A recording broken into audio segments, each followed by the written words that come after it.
Hello dear students. Last lecture में हम लोग इंडिसेस यानी घातांक और उसके बाद फिर डिफरेंशिएशन को देख लिए थे, और फिर इस लेक्चर में हम लोग इंटीग्रेशन को देखेंगे, फिर वेक्टर को देखेंगे और कोशिश करेंगे थोड़ा सा ट्रिग्नोमेट्री को भी देख लें, क्योंकि ट्रिग्नोमेट्री का भी कुछ पोर्शन जो है, जैसे उसका वैल्यू हो गया, जैसे साइन 120 डिग्री का वैल्यू हो गया, तो इस तरह के टर्म का थोड़ा सा ज़रूरत पड़ता है, तो उसको भी हम लोग थोड़ा सा देख लेंगे। तो चलिए स्टार्ट करते हैं फटाक से। हाँ, और जो पिछला वाला लेक्चर है उसको आप अच्छे से देख लेंगे, तभी ये थोड़ा अच्छे ढंग से समझ में आएगा, क्योंकि फिजिक्स में आप जो भी 12th में पढ़ेंगे सारा टॉपिक एक दूसरे से रिलेटेड होता है। तो जब भी आप आगे वाले टॉपिक को पढ़ने जाएंगे, पीछे वाले टॉपिक का रिवीजन आप निश्चित रूप से कर लेंगे, तभी बेहतर ढंग से क्लियरली आपको समझ में आएगा। ठीक, तो आज सबसे पहले हम लोग इंटीग्रेशन को स्टार्ट करते हैं। लास्ट कल हम लोग पढ़े थे, मतलब लास्ट लेक्चर में हम लोग पढ़े थे डिफरेंशिएशन। तो डिफरेंशिएशन का मतलब हम लोग उस समय समझे थे कि अगर कोई बड़ा सा टर्म हम लोग के पास हो, उसको हम छोटा छोटा टर्म में डिवाइड कर दे, तो उसको हम लोग डिफरेंशिएशन बोलेंगे। जैसे एग्जांपल के लिए हम लोग पंपकिन को लिए थे, तो एक बड़ा सा पंपकिन को हम लोग काट कर छोटा छोटा पंपकिन में डिवाइड कर दिए थे। कद्दू जो हम लोग घर में बनाते हैं खाना, तो लौकी, तो उसके छोटा छोटा टर्म में जो डिवाइड कर दिया था, तो उसको हम लोग डिफरेंशिएशन बोले थे। उसी तरह अगर वो छोटा छोटा टर्म जो भी है उसको अगर एक साथ हम लोग जोड़ दें, तो एक साथ जोड़ के एक बड़ा सा पंपकिन तैयार हो जाएगा। तो इस प्रोसेस को हम लोग बोलेंगे इंटीग्रेशन। इंटीग्रेशन नाम से ही क्लियर है। डिफरेंशिएशन मतलब डिफरेंशिएट करना, काटना, छोटा करना, और इंटीग्रेशन मतलब इंटीग्रेट करना, साथ में जोड़ना, एक साथ सबको बनाना, है ना। तो इंटीग्रेशन में बेसिकली हम लोग क्या करते हैं कि जो भी छोटा छोटा टर्म रहता है उसको एक साथ जोड़कर बड़ा सा टर्म बनाने की कोशिश करते हैं। जैसे इसका आप देखिए जरूरत कैसे पड़ेगा आपको, इंटीग्रेशन का खूब जरूरत पड़ेगा आपको 12th में। जैसे सपोज कीजिए कि इस तरह से कोई एक वायर होगा। अब इस वायर के कारण हमको मैग्नेटिक फील्ड निकालना होगा, तो हम लोग क्या करेंगे, एक छोटा सा वायर यहाँ से यहाँ तक के कारण हम लोग निकाल लेंगे यहाँ पे मैग्नेटिक फील्ड, और इसी को हम लोग क्या करेंगे, छोटा सा पार्ट को इंटीग्रेट कर देंगे। ठीक, इंटीग्रेट कर देंगे कहाँ से कहाँ तक, यहाँ से लेके यहाँ तक, मतलब शुरू से लेके अंत तक। ये जो सिंबल है ये इंटीग्रेशन का सिंबल है, ऐसे हम लोग सिंबल देंगे, है ना। ऐसे ऐसे शुरू करेंगे, इस तरह से शुरू करेंगे और ऐसे कर देंगे, है ना। तो इसकी हमारा सिंबल है इंटीग्रेशन का। तो हम लोग शुरू से यहाँ से इंटीग्रेट करना चालू करेंगे और यहाँ पे खत्म कर देंगे। एक इनिशियल पॉइंट हो जाएगा, दूसरा फाइनल पॉइंट हो जाएगा। ये हमारा वायर है। तो इस तरह का बहुत सारा सिचुएशन आएगा जहाँ पे हमको इंटीग्रेशन का जरूरत पड़ेगा।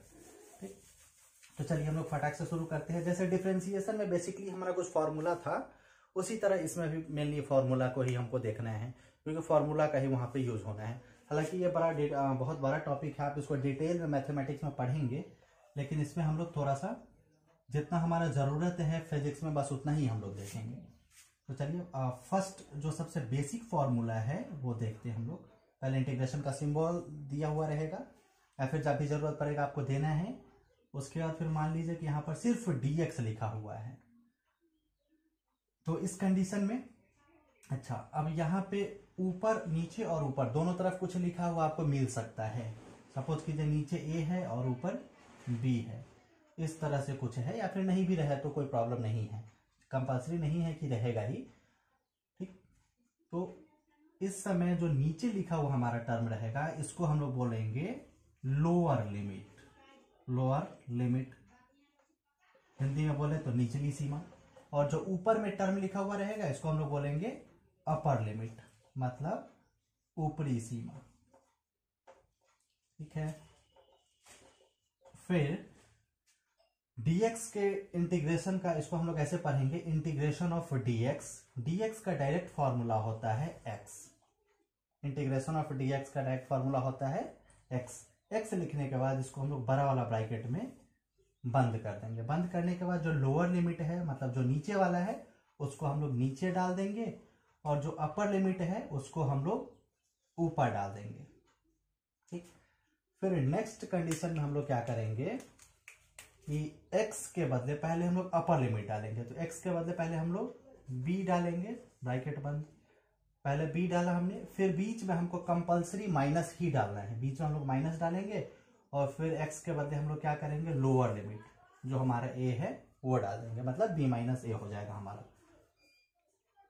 इसके बाद फिर हमारा इससे रिलेटेड कुछ एग्जांपल देखते हैं तो ज़्यादा क्लियर हो जाएगा आपका। जैसे देखिए, सपोज कीजिए कि इंटीग्रेशन dt है, इस बार यहाँ पे जैसे dx था यहाँ पे dt है। अब यहाँ पर लोअर लिमिट मतलब मान लीजिए कि 0 से लेके 1 मीटर तक, मान लीजिए कि यह कद्दू है और कद्दू 1 फीट लंबा है, तो 0 से लेके 1 तक हम लोग जोड़ रहे हैं, छोटा छोटा पार्ट था उसको हम लोग जोड़ रहे हैं। तो dt का इंटीग्रेशन हमारा क्या होता है, t होता है। तो जो भी d के साथ यहाँ पर लगा हुआ रहेगा वही हमारा इंटीग्रेशन हो जाएगा। जैसे यहाँ पर x लगा हुआ था तो x हो गया, यहाँ पर t लगा हुआ है तो t हो गया। फिर इसको हम लोग बड़ा वाला ब्रैकेट में घेर देंगे, कहाँ से कहाँ तक, तो 0 से लेके 1 तक। फिर हम लोग क्या करेंगे, t के बदले में पहले अपर लिमिट डालेंगे, तो t के बदले में पहले हम लोग 1 डाल दिए। फिर बीच में कंपल्सरी क्या करना है, माइनस डालना है। फिर t के बदले क्या करना है, 0। 1 माइनस 0 इक्वल टू 1। कद्दू हमारा कितना लंबा था, 1 फीट, मिल गया ना। यह dt मतलब d अगर किसी भी टर्म में लगा हो मतलब वो बहुत छोटा सा पार्ट है, डिफ्रेंशिएट वाला पार्ट है। डिफ्रेंशिएट मतलब टुकड़ा है ना। अब एक और एग्जांपल देखते हैं। इंटीग्रेशन ऑफ मान लीजिए कि कुछ dr है, और dr मान लीजिए कि अब किसी का इच्छा हुआ कि नहीं भाई कद्दू है, तो कद्दू हम 0 से 1 फीट तक नहीं जोड़ेंगे, आधा फीट के बाद जोड़ेंगे, आधा फीट से लेके 1 फीट तक जोड़ेंगे। तो वो आधा फीट से लेके 1 फीट तक जोड़ता है, तो यहाँ पर लोअर लिमिट हाफ हो गया और अपर लिमिट 1 हो गया। तो dr का इंटीग्रेशन हमारा क्या हो जाएगा, d के साथ वाला टर्म r कहाँ से शुरू हो रहा है, हाफ से हम लोग शुरू कर रहे हैं, आधा से हम लोग शुरू कर रहे हैं, और कहाँ तक जोड़ रहे हैं, 1 तक जोड़ रहे हैं। तो पहले हम लोग क्या करेंगे, यहाँ पर जो भी टर्म रहेगा उसके बदले अपर लिमिट डालेंगे, तो r के बदले हम लोग क्या करेंगे, पहले 1 डाल देंगे। फिर बीच में क्या करेंगे, कंपल्सरी माइनस डालना है, और फिर r के बदले लोअर लिमिट मतलब 1/2 डालेंगे। तो 1 माइनस 1/2, तो अगर एलसीएम ले तो एलसीएम 2 हो जाएगा, और 2 1 जा 2, 2 माइनस 1/2 मतलब कितना हो जाएगा, 1/2 हो जाएगा। ये तो बच्चों वाली है, तो 1/2 इसका आंसर हो जाएगा। फिर दो क्वेश्चन अब बनाने के लिए आप लोग को दे रहा हूँ। इंटीग्रेशन ऑफ ds -1 से लेके +1 तक।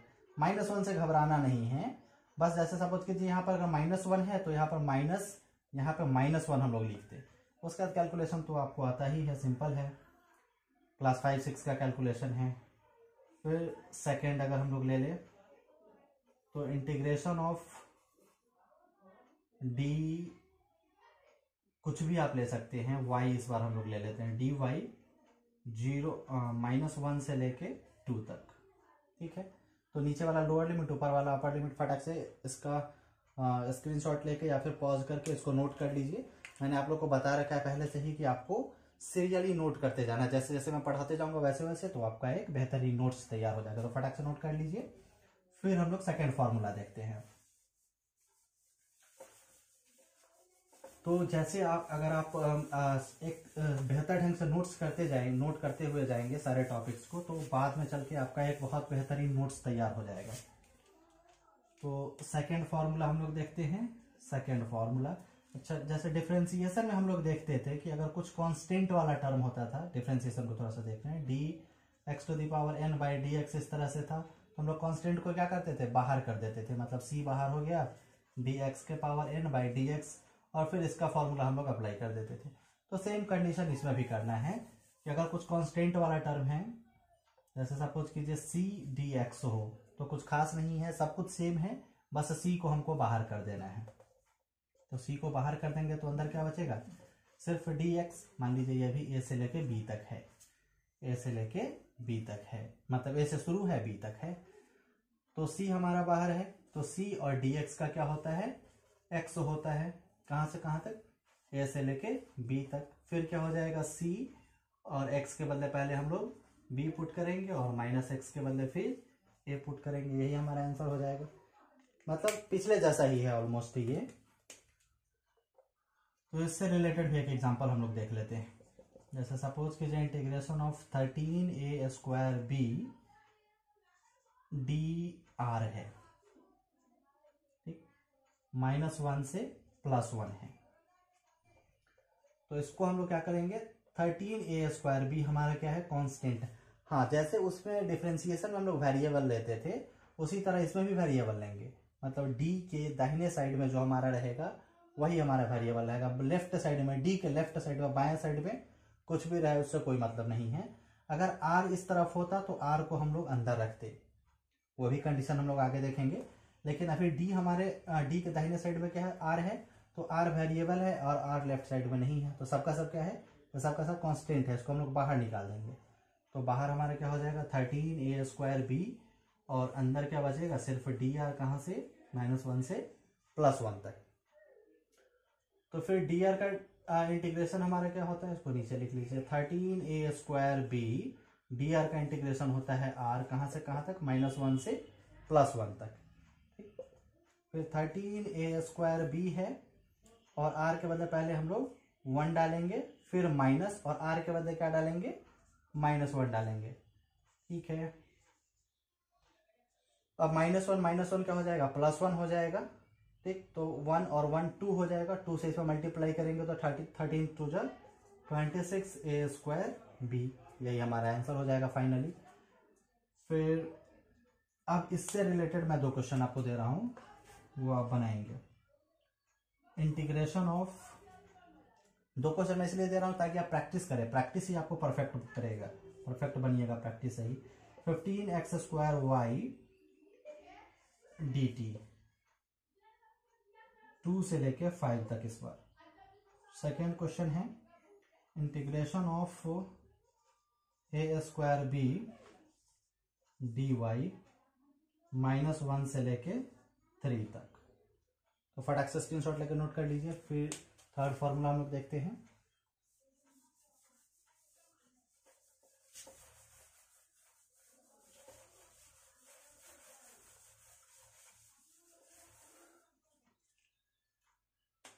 थर्ड फॉर्मूला है हमारा, अब जैसे पहले कुछ भी नहीं था, फिर कांस्टेंट था, अब सपोज कीजिए कि लेफ्ट साइड में हमारा कुछ वेरिएबल आ जाए, जैसे सपोज कीजिए x⁴n dx, इस तरह का कुछ टर्म आ जाए a से लेके b तक। a से b लिखना कंपल्सरी नहीं है, आप चाहे तो लिख भी सकते हैं या फिर नहीं भी लिख सकते हैं।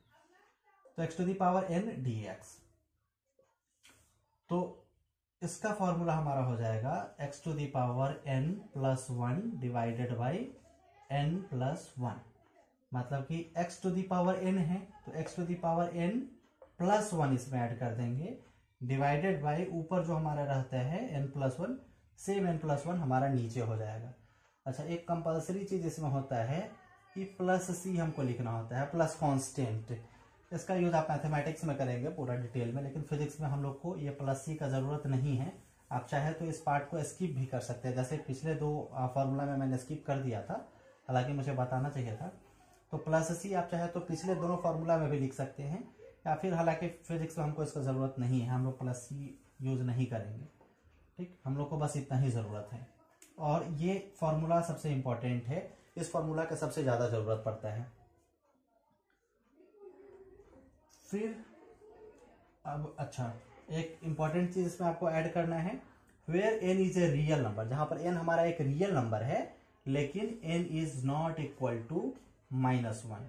ये n का जो वैल्यू -1 हम लोग डालेंगे तो ये फॉर्मूला अप्लाई उस पर नहीं होगा। -1 वाले कंडीशन के लिए एक अलग फॉर्मूला आता है, क्योंकि -1 पे ये वैलिड नहीं हो पाता है। क्यों वैलिड नहीं हो पाता है, -1 अगर हम लोग डाल के देखें n के बदले तो -1 + 1 0 हो गया। ठीक है, x⁴0 इक्वल टू उसका वैल्यू 1 हो जाएगा, कोई दिक्कत नहीं। लेकिन नीचे अगर n के बदले -1 डालेंगे तो -1 और +1 0, मतलब किसी भी टर्म को अगर हम लोग 0 से मल्टीप्लाई करेंगे, 0 से डिवाइड करेंगे तो वो अनडिफाइंड होता है। ठीक, इसलिए -1 पे ये वैलिड नहीं है।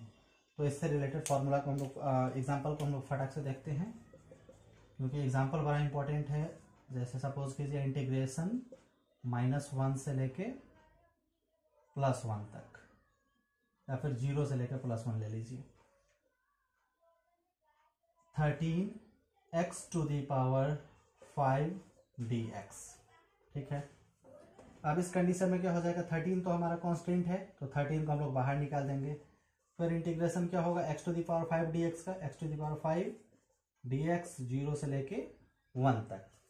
अब x⁴n dx सेम कंडीशन है, तो 13 हमारा ऑलरेडी बाहर है, और x to the power n, n हमारा है 5, तो इसमें मल्टीप्लाई करेंगे, जो कांस्टेंट हमारा बाहर है उसमें मल्टीप्लाई करेंगे सेम फार्मूला अप्लाई करके।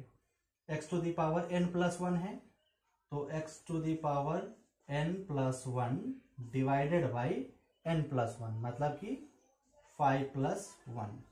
इसको बाहर वाला ब्रैकेट बंद कर देंगे और लोअर लिमिट और अपर लिमिट को डाल देंगे। लोअर लिमिट हमारे कितने हैं 0, लोअर लिमिट 0 और अपर लिमिट 1। आप 13 को अंदर भी रखेंगे उससे कोई प्रॉब्लम नहीं है, बाहर भी रखिए कोई प्रॉब्लम नहीं है। तो 13 into x to the power 6 divided by 6। एक चीज हमेशा ध्यान में रखिएगा, जितना यहाँ पे पावर आएगा उतना ही नीचे भी आ जाएगा, क्योंकि दोनों सेम टर्म है।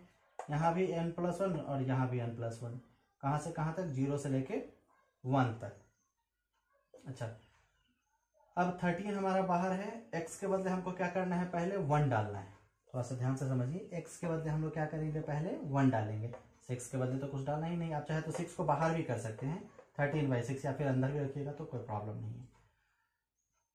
सुविधा के लिए आप बाहर भी कर दे सकते हैं। इसको हमने बाहर कर दिया तो 13/6 हो गया। अब क्या बचा, x टू दी पावर 6, तो x के बदले हमको क्या डालना है, 1 डालना है। तो 1 टू दी पावर क्या हो गया, 6। फिर बीच में हम लोग क्या करते हैं, माइनस डालते हैं, और फिर x के बदले हमको क्या डालना है, 0 डालना है। 0 टू दी पावर 6।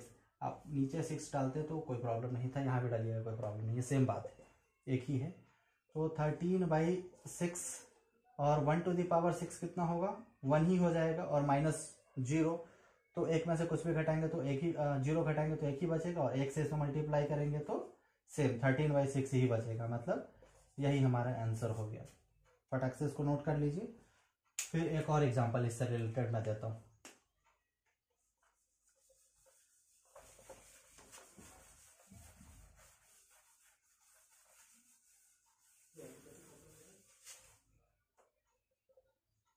सपोज कीजिए इंटीग्रेशन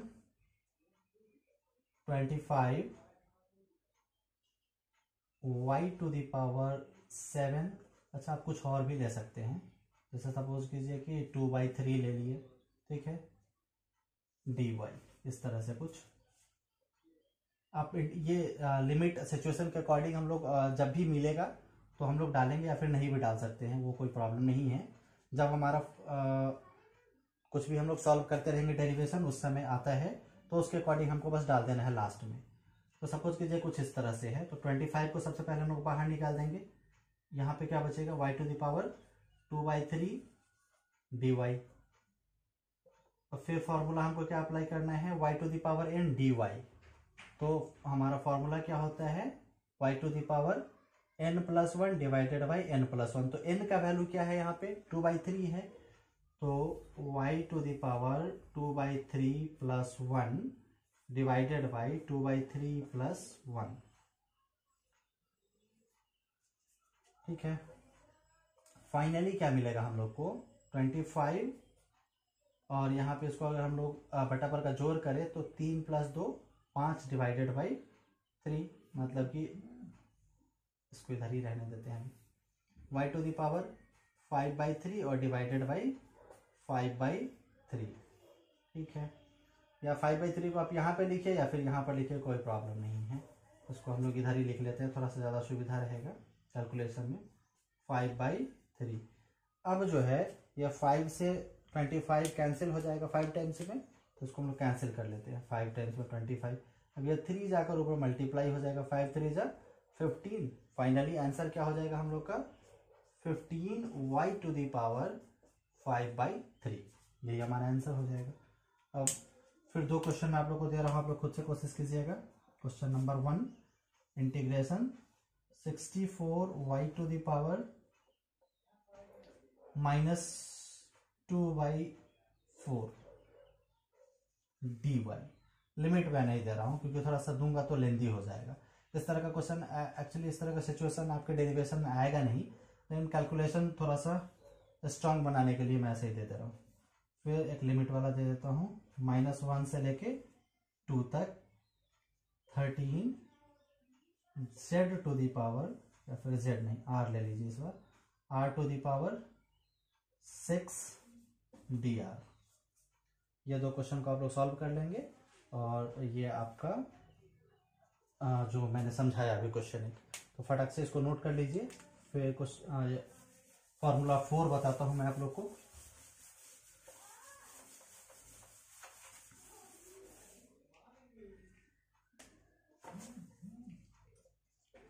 फोर्थ फॉर्मूला, अगर सेम क्वेश्चन हो, इस तरह का कंडीशन कभी कभी आ जाता है कि ax प्लस बी हो और इसका पावर n हो और फिर dx हो, ठीक। ये लिमिट ए से बी सेम सब में आप डालेंगे, लास्ट में जो हम लोग ऐसे घेरा करके डालते हैं ए से लेके बी, तो सबके लिए सेम सिचुएशन, इसलिए ए से बी हम लोग नहीं डालेंगे बार बार, बस ध्यान में रखेंगे कि उसको यूज कैसे करना है। तो ax plus b to the power n dx, इस तरह का सिचुएशन जब हो, फटाक से डी के दाहिने साइड में क्या है, x वेरिएबल है, तो वेरिएबल इसमें यहाँ पे है। तो इस तरह का सिचुएशन जब भी आएगा, अभी हम लोग क्या फॉर्मूला देखे थे, एक इसी तरह का same, x to the power n dx, same formula देखे थे। तो x के बदले यहाँ पे ये पूरा लंबा सा टर्म है ना, और dx सेम सिचुएशन है करीब करीब, बस x के बदले में ये पूरा है। तो इसके लिए हम लोग क्या करेंगे, सेम फॉर्मूला अप्लाई करेंगे, ax plus b to the power n plus 1 divided by n plus 1। इतना करने के बाद फिर हम लोग करेंगे, इसमें मल्टीप्लाई करेंगे इनटू कौन सा टर्म, ये पूरे टर्म का डिफरेंशिएशन, इसको हम लोग इनटू ऐसे लिख लेते हैं, d a x plus b by d x. ये पूरे टर्म का डिफरेंशिएशन करेंगे किसके रिस्पेक्ट में, यहाँ जो वेरिएबल है इसके रिस्पेक्ट में, ठीक है। तो इसलिए मैं बोला था कि डिफरेंशिएशन वाला लेक्चर देख लीजिएगा तो ये थोड़ा क्लियर होगा अच्छे से। तो यहाँ पे अब क्या बचा हम लोग के पास, ए एक्स प्लस बी, इसका पावर है n plus 1 divided by n plus 1 into, अब देखिए अगर डिफरेंशिएशन आप लोग समझे होंगे ठीक से तो ये बड़ा अच्छा से समझ में आ जाएगा। इसको हम लोग क्या करेंगे, पहले अलग अलग करके लिख लेंगे, तो डी ए एक्स, या फिर डायरेक्ट लिख लीजिए a x by d x, बीच में प्लस है तो प्लस, फिर डी इंटू बी मतलब d b by d x, इसको हम लोग कुछ ऐसा लिख लेंगे।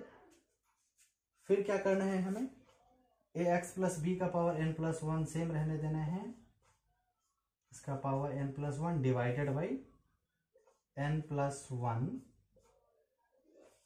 इंटू, अब यहाँ पे देखिए ए हमारा क्या है, कांस्टेंट, तो ए बाहर आ गया और अंदर क्या बचेगा, सिर्फ dx बाई dx। और इस तरह का सिचुएशन हमने देखा था कि dx बाई dx का डिफरेंशिएशन कितना होता है, 1 होता है। अब मैं थोड़ा सा रिपीट कर दे रहा हूँ कैसे 1 होता है, dx बाई dx है तो इसका पावर कितना है 1। डिफरेंशिएशन का इस कंडीशन में कौन सा फॉर्मूला होता है, dx to the power n by dx का होता है फॉर्मूला n x के पावर n माइनस 1, ठीक। तो यहाँ पर n का वैल्यू कितना है, dx का पावर n, तो n 1 है, तो n x to the power n minus 1, तो n हमारा कितना है 1 है, तो 1 into x to the power 1 minus 1, तो 1 इंटू एक्स का पावर कितना हो जाएगा 0, मतलब 1 इंटू 1 इक्वल टू 1, मतलब कि dx बाई dx का वैल्यू 1 आता है। या फिर दोनों ऊपर नीचे अगर सेम हो तो मन में ऐसा सोचिएगा, पर ऐसा होता नहीं है, मन में सोचिएगा दोनों कैंसिल हो गया और इसका वैल्यू 1 होता है, ठीक है, पर ऐसा होता नहीं है, प्रोसीजर ये है, मतलब कि कैंसिल नहीं करना है। फिर हम लोग देखे थे कि कांस्टेंट का डिफरेंशिएशन क्या होता है 0, नीचे x हमारा वेरिएबल है और b कांस्टेंट है, तो कांस्टेंट का डिफरेंशिएशन हमारा 0 होता है। अब इसको अगर हम लोग फिर से लिखना चाहे तो क्या लिखेंगे, ax plus b, pen change कर देता हूं थोड़ा सा क्लियर रहेगा, ax प्लस बी, इसका पावर कितना है n प्लस 1, तो n plus 1 divided by n plus 1 और इंटू यहाँ पे क्या बचेगा a, और इंटू इसका वैल्यू 1 हो जाएगा, तो a इंटू 1 इक्वल टू क्या, सिर्फ a बचेगा, ठीक। ऐसे, या फिर आप डायरेक्ट ऐसे भी याद रख सकते हैं, ये तो समझने की बात हो गई, या फिर आप इसको डायरेक्ट कैसे याद रखेंगे, ax plus b to the power n dx equal to होता है ax plus b to the power n plus 1 divided by n plus 1 और इंटू x के साथ जो भी टर्म जुड़ा हुआ रहेगा, जैसे a जुड़ा हुआ है तो इंटू a, ठीक। तो इसको फटाक से नोट कर लीजिए। फिर इसका मैं एक एग्जाम्पल बनाता हूं तो ज्यादा क्लियर होगा ये। जितना ज़्यादा आप एग्जाम्पल को सॉल्व करेंगे, जितना ज़्यादा क्वेश्चन को सॉल्व करेंगे, उतना ज़्यादा क्लियर होगा। अभी ये बेहतर ढंग से आप समझ जाएंगे, लेकिन जब तक आप प्रैक्टिस नहीं करेंगे तब तक आपका क्लियर नहीं होगा। खुद से एक दो क्वेश्चन बनाएंगे तो क्लियर होगा। जैसे हमारा 5y + 3 है सपोज कीजिए, और इसका पावर 2 है और dy है। इस तरह का सिचुएशन। फॉर्मूला को ध्यान में लिए। फॉर्मूला क्या था? ax + b का पावर n, और यहाँ पे क्या था हमारा? dx। सेम कंडीशन है ये भी। ये हमारा फॉर्मूला वाला कंडीशन था और ये हमारा क्वेश्चन का कंडीशन है। तो सबसे पहले हमको क्या करना है? ax + b का पावर n+1 कर लेना है।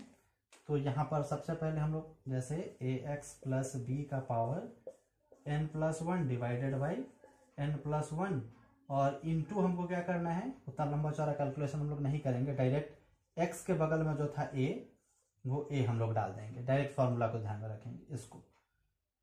तो सेम कंडीशन हम लोग यहाँ पे करते हैं। क्या करेंगे?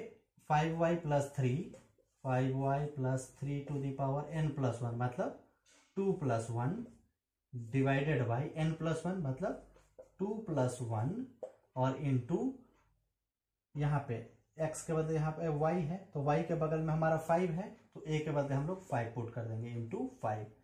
ठीक है। अब फाइनली वैल्यू हम लोग क्या मिलता है? 5y + 3 to the power 3 divided by 2 + 1 3 into 5 15। ये हमारा आंसर हो जाएगा। एक और एग्जांपल हम लोग देख लेते हैं। Integration of a² b t + c, इसका पावर सपोज कीजिए 4 है और यहाँ पर dt है। अब इसमें वेरिएबल कौन सा है, कंफ्यूजन में नहीं आना है। इसका वेरिएबल हमारा t है और यहाँ पे t है। t के अलावा बाकी सबका सब कांस्टेंट है। ठीक है। तो सबसे पहले हम लोग कौन सा फॉर्मूला अप्लाई करते हैं? ax + b का पावर n+1। तो हमारा a² b, हमारा ये पूरा टर्म हमारा a के बदले है और x के बदले क्या है? t। तो ax + b के बदले हम लोग के पास क्या है? c है। तो इसका पावर हमारा क्या है? 4 + 1 हो जाएगा n+1, तो 4 + 1। पहले आप थोड़ा सा पॉज करके फॉर्मूला को ध्यान में याद भी कर सकते हैं, या फिर आप कॉपी में लिखे हैं तो वहां से रेफरेंस लीजिए इसको, वहां से रेफरेंस लेकर इसको देखिए। ax + b का पावर n+1 था, तो ax + b का पावर n+1 मतलब a² bt + c का पावर 4 + 1 डिवाइडेड बाई n+1 मतलब n के बदले 4 है, तो 4 + 1 और इंटू क्या हो जाएगा? अब यहाँ पर x के बगल में जो टर्म होता था, तो यहाँ पर t के बगल में कौन सा टर्म है? a² b है, तो into a² b। Finally answer क्या हो जाएगा हम लोग का? a² bt + c, इसका पावर कितना हो जाएगा? 5 डिवाइडेड बाई 5 a² b, हमारा आंसर हो जाएगा। ठीक है। अब इसका दो क्वेश्चन मैं बनाने के लिए दे रहा हूं। First question, integration of 6x + a to the power 3 dx। फिर सेकेंड क्वेश्चन मैं दे रहा हूं, इंटीग्रेशन, ये 6 है, इसको b से कंफ्यूज मत हो जाइएगा, ये 6 है। फिर integration ax + b to the power 4 dx। ये दो क्वेश्चन आप सॉल्व करेंगे, निश्चित रूप से आपका सब कुछ क्लियर हो जाएगा। फिर नेक्स्ट फार्मूला हम लोग देखते हैं। अब नेक्स्ट फार्मूला हमको क्या देखना है कि -1 पे वो वैलिड नहीं हो रहा था। तो जब -1 वाला कंडीशन आएगा तो फिर क्या होगा? जैसे हम लोग फॉर्मूला में देखे थे कि इंटीग्रेशन ऑफ x का पावर n dx हो, तो -1 पे ये वैलिड नहीं है। क्यों वैलिड नहीं है? क्योंकि हमारा फॉर्मूला क्या होता है? x to the power n+1 divided by n+1, और -1 अगर हम लोग n के बदले डाल दे, अगर यहाँ पर -1 डाल दे तो क्या होगा? -1 + 1 होगा डिवाइडेड बाई -1 + 1 होगा, तो -1 + 1 0 हो जाएगा, ऊपर x to the power 0 divided by 0। किसी भी चीज़ में हम लोग 0 से डिवाइड करेंगे तो वो अनडिफाइंड हो जाएगा, अपरिभाषित हो जाएगा। तो -1 के लिए हमारा एक सेपरेट फार्मूला है, ये फार्मूला हमारा शायद 5th फार्मूला होगा। आप नंबरिंग खुद से देख लीजिएगा, थोड़ा सा मैं कंफ्यूज हूँ। 5th फार्मूला है, तो integration of x to the power -1 dx, ये एक अलग फार्मूला हमारा बनता है। -1 करके आप लिमिट सेम वैसे ही डाल देना है, लास्ट में फाइनली पुट कर देना है। या तो ये ऐसे रहेगा, या फिर अगर हम लोग कल घातांक में इंडिसेस में पढ़े थे, अगर किसी भी चीज़ का पावर माइनस हो उसको हम लोग नीचे लिखना चाहे तो x to the power plus हो जाता है वो पावर, तो 1/x हो जाएगा। तो यहाँ पर या तो x to the power -1 dx होगा या फिर 1/x होगा। ठीक, तो उस कंडीशन से घबराना नहीं, या तो सिचुएशन ऐसा होगा कुछ या फिर 1/x dx, इस तरह का कंडीशन होगा। ठीक, तो इसको जब हम लोग सॉल्व करेंगे तो इसका फॉर्मूला डायरेक्ट आप लोग ध्यान में रखेंगे, डायरेक्ट मेमोराइज कर लेंगे इसको कि लॉग बेस में e और यहाँ पे x, लॉग के साथ यहाँ पर d के बगल में जो टर्म है उस टर्म को हम लोग डाल देंगे, मतलब लॉग e x हो जाएगा हमारा। और फिर इसको घेर कर लोअर लिमिट अपर लिमिट जो भी सिचुएशन रहेगा वैसे हम लोग पुट कर देंगे। ठीक है, या तो सिचुएशन ऐसा हो सकता है या फिर ऐसा हो सकता है, दोनों में से कुछ भी सिचुएशन हो, हमको वैल्यू हमारा फाइनल आंसर यही होगा, यही हमारा log e x हो जाएगा, log बेस में e और x। ठीक, अब इससे रिलेटेड एक एग्जांपल देख लेते हैं हम लोग फटाक से। सपोज कीजिए integration of y to the power -1 dy है, तो इसमें तो कुछ एग्जांपल है कुछ खास नहीं, नॉर्मल ही आपको बस ध्यान में रखना है। इसका डायरेक्ट क्या हो जाएगा, log बेस e y। अब पॉज करके थोड़ा सा आप लोग खुद से इस क्वेश्चन को सॉल्व कीजिएगा। सपोज कीजिए y टू दी, इस पर कुछ और ले लेते हैं, x to the power, x तो है ही, r to the power -1 dr। X is compulsory है, जो टर्म का पावर यहाँ माइनस है d के बगल में वही रहना चाहिए, कंफ्यूज नहीं होइएगा। अगर सपोज कीजिए कि यहाँ पर a टू दी पावर -1 रहता तो ये हमारा क्या हो जाता, कांस्टेंट बाहर हो जाता, तो उस कंडीशन में कभी कभी कंफ्यूजन क्रिएट हो सकता है। तो क्या हो जाएगा, इसका सीधा हमारा log e r हो जाएगा। या कभी कभी दो क्वेश्चन आप नोट कर लेंगे, दो क्वेश्चन मैं दे रहा हूँ, इंटीग्रेशन 1/s ds। देखिए ये थोड़ा सा इससे अलग है, इस तरह का सिचुएशन भी आपको मिल सकता है लेकिन बात सेम है। फिर दूसरा situation t to the power -1 dt, फटाक से इसको नोट कर लीजिए। फिर नेक्स्ट फॉर्मूला को हम लोग देखेंगे।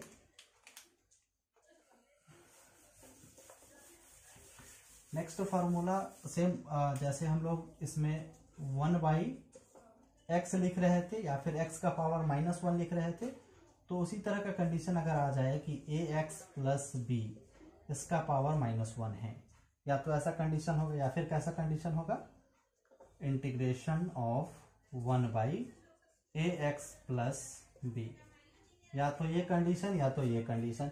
इस तरह का सिचुएशन पूरे 12th में एक बार आता है किसी डेरिवेशन में, एक्चुअली डेरिवेशन शायद 3rd या 4th यूनिट में है वो। तो इस तरह का सिचुएशन आएगा, इंटीग्रेशन ऑफ 1/ax + b, या तो ये बात या तो ये बात, दोनों में से कोई बात भी ध्यान रखेंगे सेम ही है।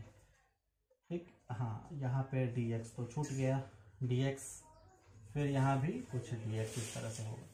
तो इसका डायरेक्ट फार्मूला हमको क्या ध्यान में रखना है, अभी हम लोग फार्मूला देखे थे इंटीग्रेशन ऑफ 1/x dx का, क्या log e x, same formula हमको यहाँ पर भी अप्लाई करना है। क्या अप्लाई करना है, log बेस में e और x के बदले क्या है, ax + b है, ax + b है। और फिर जैसे उसमें हम लोग किए थे इसके पिछले फॉर्मूला में, कि इसमें हमको डिवाइड करना है किससे, इसके डिफरेंशिएशन से। इसका जो डिफरेंशिएशन है क्या है, ax + b और by dx। तो इसका डिफरेंशिएशन अगर हम लोग देखें, डिफरेंशिएशन आप लोग को आ रहा है अच्छे से, तो b का डिफरेंशिएशन क्या हो जाएगा, 0। अब dAx/dx का डिफरेंशिएशन अगर हम लोग देखें तो a क्या है, कांस्टेंट, तो a बाहर आ जाएगा, बचेगा क्या, dx/dx। तो हमको मन में क्या सोचना है, कैंसिल होकर इसका वैल्यू 1 हो गया, मतलब क्या बचेगा, सिर्फ a बचेगा। तो इसको हम लोग डायरेक्ट ऐसे भी पुट कर सकते हैं, log e ax plus B divided by A. ठीक, फिर इससे रिलेटेड एक एग्जांपल मैं बताता हूँ, कुछ खास इसमें है नहीं। Integration of 6x plus 2 power minus 1 dx, इस तरह का कंडीशन है सपोज कीजिए। तो इसमें कुछ खास नहीं, सेम हमको log e डाल देना है और उसके बाद ये वाला पूरा term 6x plus 2 divided by क्या हो जाएगा, यहाँ पे x के बगल वाला जो टर्म है 6, तो टोटल डिवाइडेड बाई 6 हो जाएगा। यही आंसर हो जाएगा। अब पॉज करके आप इसको बना भी सकते हैं, अभी मैं जो दे रहा हूँ। Integration of 10y plus 3 to the power minus 1 dy, कोशिश कीजिए बनाकर, बहुत सिंपल है। क्या करेंगे हम लोग, log e कर देंगे और फिर 10y प्लस 3 डिवाइडेड बाई जो y के लेफ्ट वाला टर्म है, जो a के बदले हम लोग यूज कर रहे हैं, उसको हम लोग डाल देंगे। बस ये हमारा आंसर हो जाएगा। फिर 2 क्वेश्चन मैं आप लोग को दे रहा हूं, उसको आप लोग खुद से सॉल्व करेंगे। Integration of 16 y square minus 3 to the power minus 1 dy। देख रहे हैं थोड़ा सा पेचीदा है, ये स्क्वायर से हमको कोई मतलब नहीं है, स्क्वायर से कोई फर्क नहीं पड़ता है, सेम इसी कंडीशन पे है ये, तो सेम फॉर्मूला हमको अप्लाई करना है। फिर या फिर रहने दीजिए, कंफ्यूजन हो तो। फिर सेकेंड देख लीजिए कि 17x माइनस a इसका पावर माइनस 1 dy। ये 2 क्वेश्चन बस आप लोग सॉल्व करेंगे। फिर यह फॉर्मूला नंबर 7 था, 6। फिर नेक्स्ट फॉर्मूला हम लोग देखते हैं। इसमें थोड़ा सा एक बार पूरे 12th में 1 या 2 बार साइन और कॉस का भी इंटीग्रेशन का जरूरत पड़ेगा। डिफरेंशिएशन में तो हालांकि वो कुछ जरूरत नहीं था, पर इंटीग्रेशन में जरूरत पड़ेगा। तो इंटीग्रेशन ऑफ साइन एक्स, तो साइन एक्स का डिफरेंशिएशन सीधा कॉस एक्स होता है, लेकिन इसका इंटीग्रेशन साइन एक्स का माइनस कॉस एक्स हो जाता है। साइन एक्स का इंटीग्रेशन माइनस कॉस एक्स, आप इसको डायरेक्ट ध्यान में रखेंगे, याद कर लेंगे इसको। और इसमें कुछ क्वेश्चन सॉल्व करने को है नहीं, अगर आप चाहे तो एक एग्जांपल देख सकते हैं। डायरेक्ट सिचुएशन इसी तरह का आएगा, साइन एक्स का इंटीग्रेशन कॉस एक्स। जैसे सपोज कीजिए कि साइन टी है, तो साइन टी का डायरेक्ट हमारा क्या हो जाएगा, माइनस कॉस टी। अच्छा, अब यह फॉर्मूला नंबर 7। और फिर इसी का एक फॉर्मूला हमारा दिखता है इस तरह से कि अगर इंटीग्रेशन हो, इंटीग्रेशन ऑफ साइन, और यहाँ पे x के बदले कुछ और टर्म दिखाई, तो इस तरह का सिचुएशन आएगा डेरिवेशन सॉल्व करने में। सपोज कीजिए कि ax प्लस बी या फिर ओमेगा टी प्लस कुछ भी इस तरह का सिचुएशन आए, या फिर सीधा कुछ at आ जाए, तो हम लोग कैसे इसको सॉल्व करेंगे। Same sine ax plus b को हम लोग minus cos ax plus b लिखेंगे और डिवाइड करेंगे इसको इस पूरे के डिफरेंशिएशन के साथ। तो पूरा का डिफरेंशिएशन करेंगे तो कितना हो जाएगा, सिर्फ a बचेगा। हम लोग पिछले 2-3 बार हम लोग डिफरेंशिएशन किए हैं, 2 बार, तो सिर्फ a बचेगा हम लोग के पास। तो ये हमारा डायरेक्ट फॉर्मूला बनता है। अब इस पे रिलेटेड 1-2 एग्जांपल को देखिए। इसमें तो कुछ एग्जांपल लेना ही नहीं, आप सिर्फ सपोज कीजिए कि यहाँ पर साइन w होता तो माइनस कॉस w हो जाता। तो इसका एक एग्जांपल देखते हैं हम लोग। Integration of sine 5t plus 4, suppose कीजिए इस तरह का कंडीशन है। तो इसको हम लोग कैसे सॉल्व करेंगे। साइन x का डायरेक्ट क्या होता है, minus cos x। Sine ax plus b का क्या होता है, minus cos ax plus b। पहले हम लोग लिखते हैं, तो माइनस कॉस 5t प्लस 4 लिखेंगे पहले हम लोग। 5t plus 4 divided by a क्या है, x का कॉफिशिएंट, मतलब x के बगल में, तो t के बगल में क्या है 5। यही हमारा आंसर हो जाएगा। अब एक और थोड़ा सा कंफ्यूजिंग क्वेश्चन मैं देता हूँ, पहले आप लोग ट्राई कीजिए फिर मैं बताता हूँ। जैसे सपोज कीजिए साइन यहाँ पर सिर्फ 70 अगर हो, तो इस कंडीशन में आप लोग क्या करेंगे, सेम फॉर्मूला हम लोग अप्लाई करेंगे। साइन का क्या हो जाएगा, माइनस कॉस, तो माइनस कॉस 70 डिवाइडेड बाई क्या होगा, अब यहाँ पर जो भी टर्म है उसका हम लोग क्या करते हैं, डिफ्रेंसिएशन करते हैं नीचे। तो 7t का अगर हम लोग डिफ्रेंसिएशन करेंगे तो क्या बचेगा, सिर्फ 7। बस यही हमारा आंसर हो जाएगा। अब 7t का डिफ्रेंसिएशन एक बार मैं और बता देता हूँ, d7t/dt। तो यहाँ पर 7 हमारा क्या है, कांस्टेंट है, तो 7 बाहर आ गया, अंदर क्या बचेगा, dt/dt। तो दोनों अगर सेम हो तो कैंसिल होके 1, ठीक। तो इसका डिफ्रेंसिएशन 1 होता है, तो सिर्फ 7 बचेगा, यही हमारा आंसर हो जाएगा। अब इससे रिलेटेड 2 क्वेश्चन मैं देता हूँ। First question is integration of sine ay plus b dy।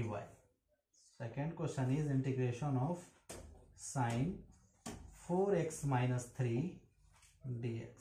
अब ये 2 क्वेश्चन आप लोग सॉल्व कर लेंगे। फटाक से इसको नोट करके नेक्स्ट फॉर्मूला देखते हैं हम लोग।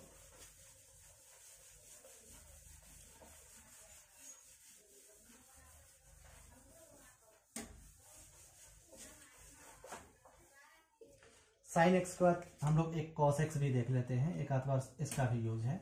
फॉर्मूला नंबर शायद 8, आप लोग नंबरिंग खुद से देख लेंगे। Integration of cos x. Cos x का डिफ्रेंसिएशन होता है माइनस साइन एक्स, लेकिन इसमें माइनस का यूज नहीं हम लोग करेंगे, उल्टा है ये डिफ्रेंसिएशन का। तो कॉस एक्स का सीधा हो जाएगा साइन एक्स। और लिमिट वगैरह अगर पुट करना हो सिचुएशन के अकॉर्डिंग, 0 डिग्री टू 30 डिग्री या फिर 0 डिग्री टू 60 डिग्री, इस तरह का सिचुएशन मिलेगा तो उसके अकॉर्डिंग हम लोग उस समय देख लेंगे। तो cos x का हो जाएगा हमारा sin x। अब इसमें एग्जांपल कुछ खास है नहीं। सपोज कीजिए कि अगर x के बदले कुछ और आ जाए, इंटीग्रेशन ऑफ cos y आ गया, तो क्या करेंगे, डायरेक्ट sin y कर देंगे, यही हमारा वैल्यू हो जाएगा। लेकिन इसमें भी अगर उस तरह का सिचुएशन आता है कि इस तरह का, दूसरा पेन यूज करता हूँ, integration of cos ax plus b। तो हमको क्या करना है, सेम पिछले जैसा, cos का क्या होगा, साइन होगा, तो साइन ax प्लस b हो जाएगा, और डिवाइडेड बाई क्या हो जाएगा, ax प्लस b का डिफ्रेंसिएशन। तो इसका डिफ्रेंसिएशन करेंगे तो हम लोग को क्या मिलेगा, a। बस यही डायरेक्ट हमारा वैल्यू हो जाएगा, इसको ध्यान में रखना है थोड़ा सा। अब इससे रिलेटेड 1-2 एग्जाम्पल को हम लोग देख लेते हैं। सपोज कीजिए integration of cos 3x plus 5, इस तरह का कुछ कंडीशन है। इसको अगर हम लोग सॉल्व करें तो क्या करेंगे, साइन का cos का डायरेक्ट हम लोग क्या करेंगे, sine 3x plus 5 divided by x के बदले में क्या है, x के लेफ्ट साइड में 3 है, तो 3 मतलब x का जो कॉफिशिएंट है उसको हमको डालना है, तो 3। एक और एग्जांपल आप लोग खुद से ट्राई करेंगे। पहले cos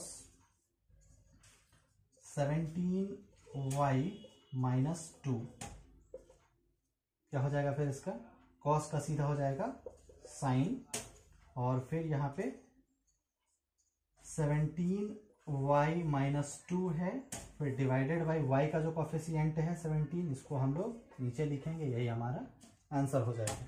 अब 2 क्वेश्चन बनाने के लिए, फर्स्ट क्वेश्चन सपोज कीजिए इस तरह का हो, इंटीग्रेशन cos, अब देखिए सिचुएशन थोड़ा सा अलग करता हूँ मैं, माइनस 13x प्लस 2 dx। यहाँ पे माइनस पहले है तो आप लोग खुद से थोड़ा देख लेंगे कैसे करना है। सो करना क्या है, यहाँ पर जो इसका कॉफिशिएंट है a के बदले ये माइनस 13 आ जाएगा। फिर दूसरा integration of cos minus 10y minus a dy। ये 2 क्वेश्चन आप लोग सॉल्व कर लेंगे। फिर नेक्स्ट फॉर्मूला हम लोग देखते हैं, फटाक से इसको नोट कर लीजिए स्क्रीनशॉट लेकर, या फिर आप पॉज करके भी लिख सकते हैं, बीच से रोक कर फिर उसको नोट कर लीजिए। फिर नेक्स्ट फॉर्मूला हमारा है एक्सपोनेंशियल। इसका भी ज़्यादा यूज नहीं है, इसका भी एक बार यूज है शायद। तो integration of e to the power x dx, अगर इस तरह का कंडीशन हो तो इसको हम लोग कैसे सॉल्व करेंगे, थोड़ा सा ध्यान से समझें, कुछ भी नहीं है। इसका डिफरेंशिएशन हालांकि हम लोग नहीं देखे थे, यूज नहीं था इस वजह से। e to the power x by dx, इस तरह से डिफरेंशिएशन रहता है इसका, तो इसका डिफरेंशिएशन का value e to the power x ही होता है। e to the power x का differentiation e to the power x, मतलब ऐसा समझिए कि आप चाकू से किसी चीज़ को काट रहे हैं लेकिन वो कटा नहीं रहा है। मान लीजिए कि आप ऐसे काटे, वो फिसल कर निकल गया, वो एक ही पार्ट रहेगा। सेम चीज़ यही है e to the power x। उसको आप काटे या फिर जोड़े, कोई फर्क नहीं पड़ता है, ना कटाएगा नहीं जुड़ेगा। e to the power x का अगर हम लोग इसको सोचे कि नहीं एक है इस तरह का और सारा हो सकता है, इसको हम लोग जोड़ देते हैं तो जुड़ेगा भी नहीं। e to the power x का क्या होगा, इंटीग्रेशन भी e to the power x ही होगा, प्लस कॉफिशिएंट लगा सकते हैं लेकिन उसका कोई मतलब नहीं है। तो इसका तो कुछ एग्जाम्पल भी नहीं है। आप e to the power x डालेंगे तो e to the power x ही हमारा इंटीग्रेशन भी होगा। तो इसका एक दूसरा पार्ट जो है उसको हम लोग देख लेते हैं कि अगर इस तरह का सिचुएशन हो, integration of e to the power ax plus b और इंटू डी एक्स हो, तो इस कंडीशन में क्या करेंगे हम लोग, सेम पीछे जैसे हम लोग साइन कॉस में करते आ रहे हैं वैसे ही e to the power ax plus B बचेगा और डिवाइडेड बाई, जैसे e to the power x का e to the power x ही है, उसी तरह e to the power ax plus B का e to the power x plus B ही होगा, और डिवाइडेड बाई x का जो कॉफिशिएंट है वो x का कॉफिशिएंट, मतलब इसका हम लोग डिफ्रेंसिएशन करेंगे नीचे, तो डिफ्रेंसिएशन करेंगे तो सिर्फ a ही बचेगा, बस यही हमारा फाइनल वैल्यू हो जाएगा। यही फार्मूला हो गया। तो इसका भी एक एग्जांपल हम लोग देख लेते हैं फटाक से। Integration of e to the power 5x plus 3, मान लीजिए इस तरह का क्वेश्चन है, तो इसमें हमको क्या करना है, direct e to the power x, e to the power 5x plus 3 divided by x का जो कॉफिशिएंट है वो x का कॉफिशिएंट 5 है, ये हमारा आंसर हो गया। एक और एग्जांपल देता हूँ, आप लोग पहले खुद से कोशिश करेंगे फिर बनाएंगे। e to the power suppose कीजिए कि 7a t और dt, इस तरह का कंडीशन है, तो क्या करेंगे इसको आप e to the power 7at, जैसे हम लोग लिखते हैं e to the power 7at और डिवाइडेड बाई उसका हम लोग डिफ्रेंसिएशन करेंगे तो dt बाई dt 1 हो जाएगा, बचेगा क्या, फिर सिर्फ 7a ही नीचे बचेगा, तो यही हमारा आंसर हो जाएगा। फिर हम लोग, अच्छा 2 क्वेश्चन मैं आप लोग को दे दूं पहले। Integration of e to the power 13y plus b d y. Second question, integration of e to the power minus 3x plus y, sorry ऊपर ही उसको लिखना है, 3x plus y into d x. अब इस तरह का सिचुएशन है, इसको आपको सॉल्व करना है, फटाक से नोट कर लीजिए इसको भी। फिर नेक्स्ट फार्मूला देखते हैं हम लोग।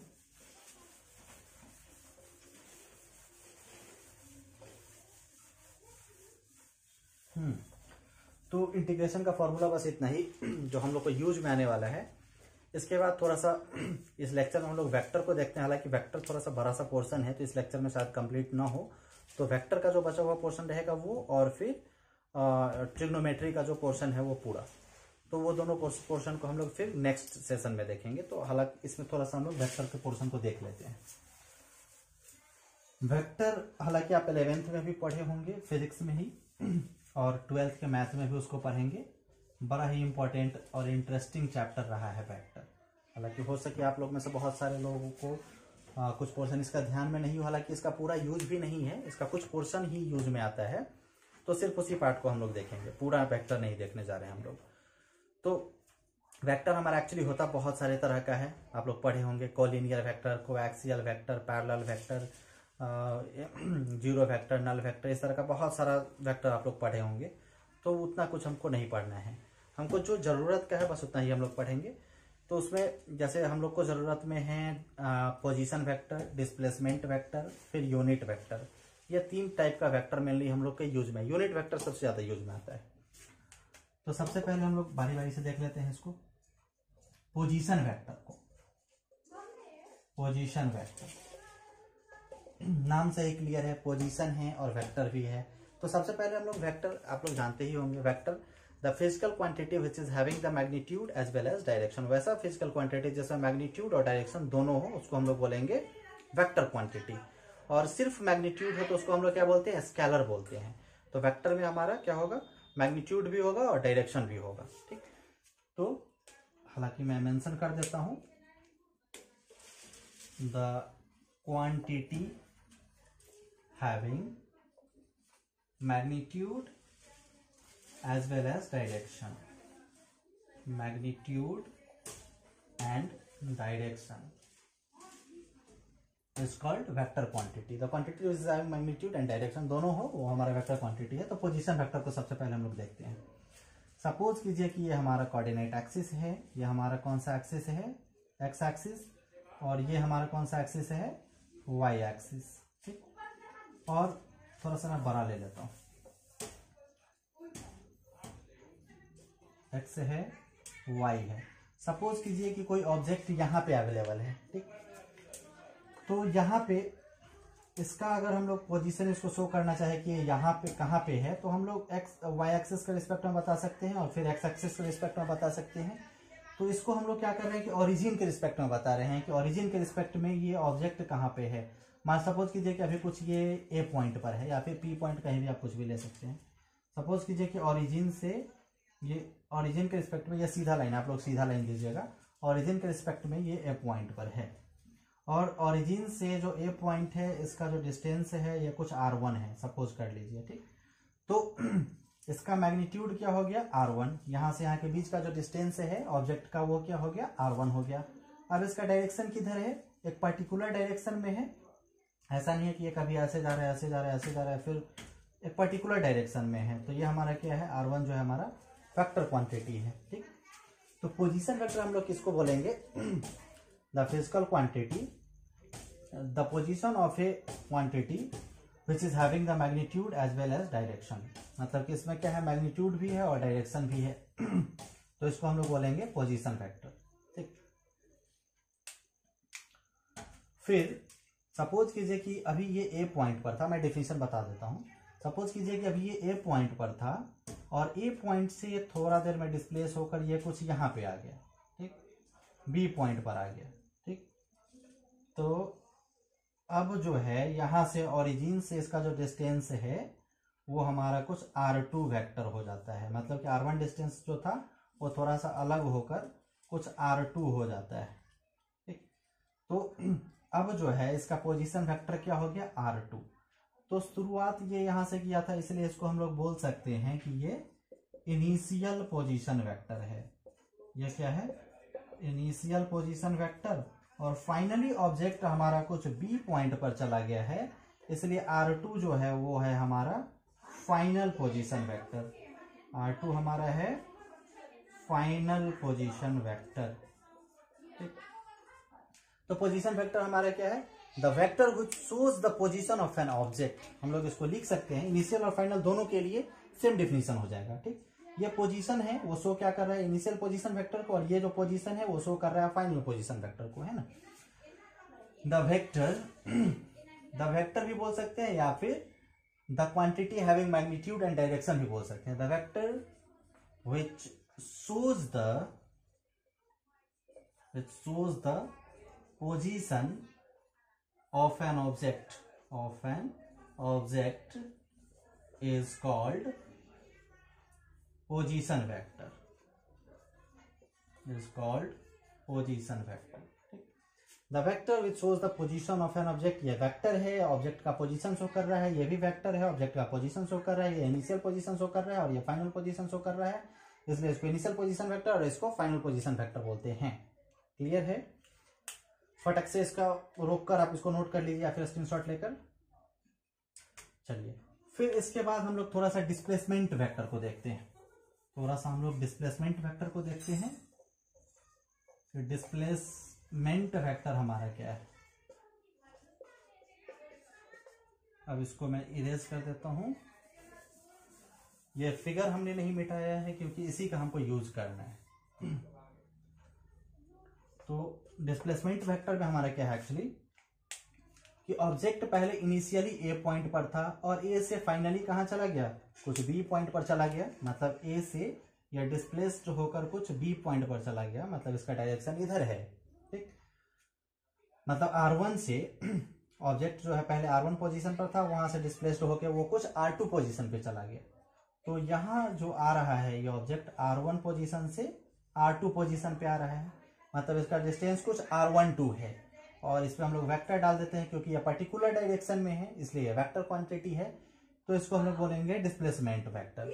अब इसको हम लोग चाहे तो दो तरह से हम लोग डिफाइन कर सकते हैं। एक तरह से ऐसे भी डिफाइन कर सकते हैं, द क्वांटिटी और the vector which shows the position of A object, या फिर ऐसे भी बोल सकते हैं the object which shows the displacement in a particular direction with its magnitude. The object which shows the displacement in a particular direction with its magnitude, मतलब एक object है जो जिसका डिस्प्लेसमेंट हो रहा है, एक पर्टिकुलर डायरेक्शन में डिस्प्लेसमेंट हो रहा है और इस डिस्प्लेसमेंट का कुछ मैग्नीट्यूड भी है, तो इसको हम लोग बोलेंगे डिस्प्लेसमेंट वेक्टर। या फिर इसको हम लोग नॉर्मली डिफाइन कर सकते हैं, the displacement of an object in a particular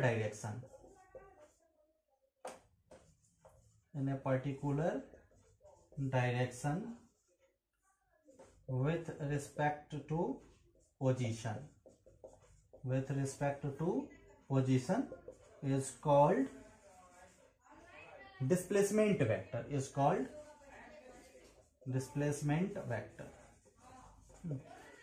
मतलब इसके पोजीशन में जो चेंजेज आता है, इसके पोजीशन में जो चेंजेज आ रहा है, इसी को हम लोग बोलेंगे डिस्प्लेसमेंट वेक्टर। अब दूसरे टर्म में भी ये जो डिस्प्लेसमेंट वेक्टर है इसको हम लोग लिख सकते हैं, जैसे r12 है। अब r12 को इसके मैग्नीट्यूड के टर्म में अगर हम लोग लिखना चाहे तो सबसे पहले हम लोग मॉड ले लेंगे, और मॉड लिखने के बाद जो फाइनल वैल्यू है वो फाइनल वैल्यू और माइनस इनिशियल वैल्यू। तो फाइनल वैल्यू हमारा क्या है, r2 है, तो r2 वेक्टर हमारा फाइनल वैल्यू है और माइनस r1 वेक्टर हमारा इनिशियल वैल्यू है, तो माइनस r1 वेक्टर, और फिर हम लोग मॉड को बंद कर देंगे। इसको यहां से हटा के मैं थोड़ा सा आगे लिख देता हूँ, इज, तो final value minus initial value, ये हमारा, आप इसको हम लोग इस टर्म में भी लिख सकते हैं। मतलब ये हमारा मैग्नीट्यूड वाला टर्म हो गया, r2 वेक्टर माइनस, मतलब फाइनल वैल्यू का वेक्टर और minus initial vector, r2 vector minus r1 vector, इसको हम लोग इस तरह से भी लिख सकते हैं। अच्छा, अब कंसीडर कीजिए, सपोज कीजिए कि ऑब्जेक्ट हमारा अगर इनिशियली बी पोजीशन पर होता, बी से फिर ए पोजीशन पर जाता, उस कंडीशन में क्या होता, जो हमारा डायरेक्शन है डिस्प्लेसमेंट का वो इधर से इधर होता, इस डायरेक्शन में होता। इस डायरेक्शन में जब डिस्प्लेसमेंट हो रहा है मतलब इनिशियल पोजीशन वेक्टर क्या हो जाता, r2, और फाइनल पोजीशन वेक्टर हो जाता r1। ठीक है, तो उस कंडीशन में हम इसको ऐसे लिख सकते थे कि r2 से जा रहा है r1 की तरफ, तो इसको हम लोग क्या लिखते, r21 लिखते। r2 से जा रहा है r1 की तरफ जा रहा है, तो r21 लिख सकते थे, या फिर r21 वेक्टर, या फिर इसको मैग्नीट्यूड के फॉर्म में लिखते, तो फाइनली इधर से इधर जा रहा है तो r1 वेक्टर और माइनस इनिशियली कहां पे था, r2 पे था, तो r1 vector minus r2 vector. इसको हम लोग कुछ इस तरह से भी लिख सकते हैं। ठीक, लेकिन मतलब ये समझाने के लिए मैं बस बताया हूं, आप पहले इसको नोट कर लेंगे कि ये हमारा इधर ही आ रहा है।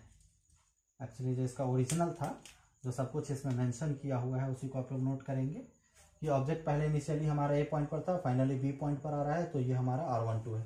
इसको फटाक से आप नोट कर लेंगे।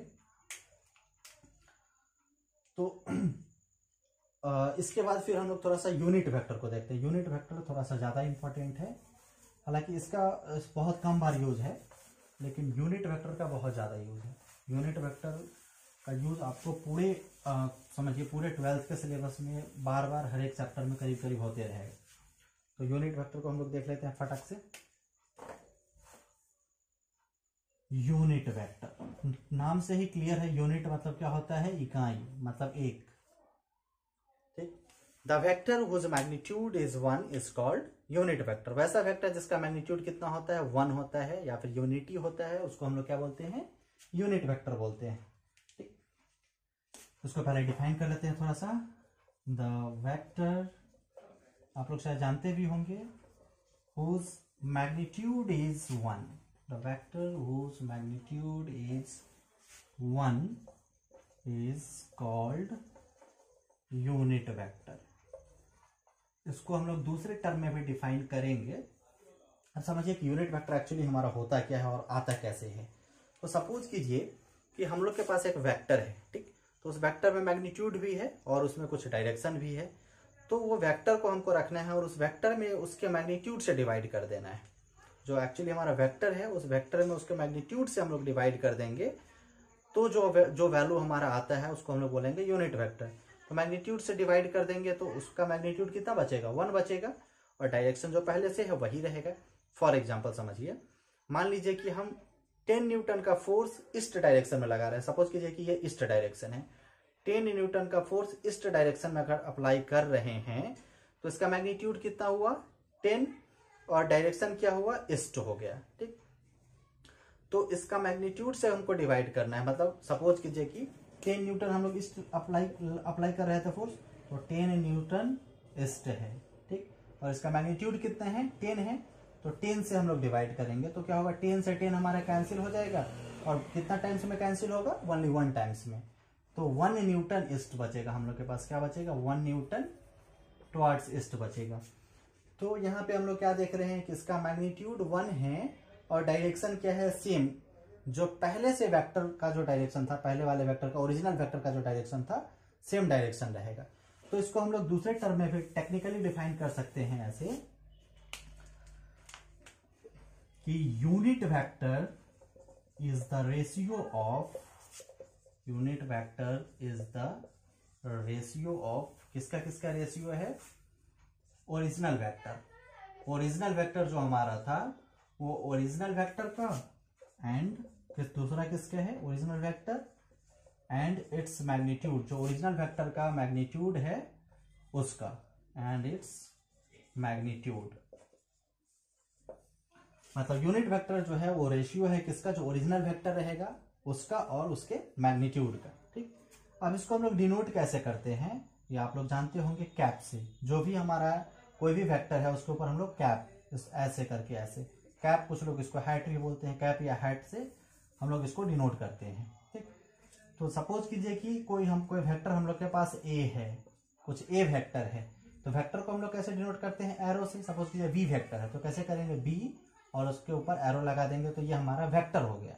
लेकिन ए वेक्टर या फिर बी वेक्टर को हम लोग यूनिट वेक्टर के टर्म में अगर शो करना चाहे तो कैसे करेंगे, तो ए लिखकर उसके ऊपर कैप लगा देंगे। बी वेक्टर को करना चाहे तो बी लिखकर उसके ऊपर कैप लगा देंगे। मतलब जिस किसी भी वेक्टर को हमको यूनिट वेक्टर में कन्वर्ट करना है उसके ऊपर हम लोग कैप लगा देंगे, ठीक। अब इस डिफिनीशन के अकॉर्डिंग इसका कुछ फॉर्मूला बनना चाहिए। चलिए फटाक से उसको देखते हैं। Unit vector is the ratio, suppose कीजिए कि हम लोग के पास कोई एक वेक्टर ए है, ठीक। तो ए वेक्टर का यूनिट वेक्टर क्या हो जाएगा, A cap. So unit vector is the ratio of original vector. तो ए वेक्टर का ओरिजिनल वेक्टर कौन सा है, ए वेक्टर है ये इस तरह से कुछ, डिवाइडेड बाय इट्स मैग्नीट्यूड। अब मैग्नीट्यूड को अगर कोई वेक्टर इस तरह से लिखा हुआ है तो इसके मैग्नीट्यूड को हम लोग दो तरह से शो कर सकते हैं। एक तो आप ये वेक्टर है इसको मॉड में डाल दीजिए, ये भी इसका मैग्नीट्यूड हो गया, या फिर ऐसे नहीं लिखकर आप ऐसे भी लिख सकते हैं। ऊपर तो हमारा जो वेक्टर है वो रहेगा ही, और मैग्नीट्यूड को मॉड और ये एरो जो है हमारा, इस दोनों को हम लोग हटा देंगे ऐसे। या तो आप मैग्नीट्यूड को ऐसे शो कीजिए या फिर मैग्नीट्यूड को ऐसे शो कीजिए, तो ये हमारा डिफाइन हो जाएगा। Unit vector is the ratio of original vector and its magnitude, ठीक।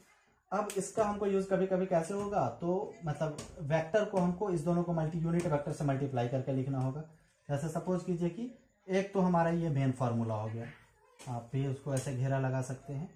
तो अब इसको हम लोग लिखना चाहे तो ऐसे भी लिख सकते हैं, ए वेक्टर इक्वल टू, आप इसको ऐसे क्रॉस मल्टीप्लाई कर दीजिए या फिर इसको ऐसे क्रॉस मल्टीप्लाई कर दीजिए।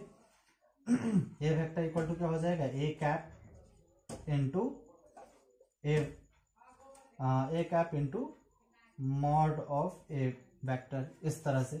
या फिर इसी को हम लोग ऐसे भी लिख सकते हैं, A vector equal to A cap into ए।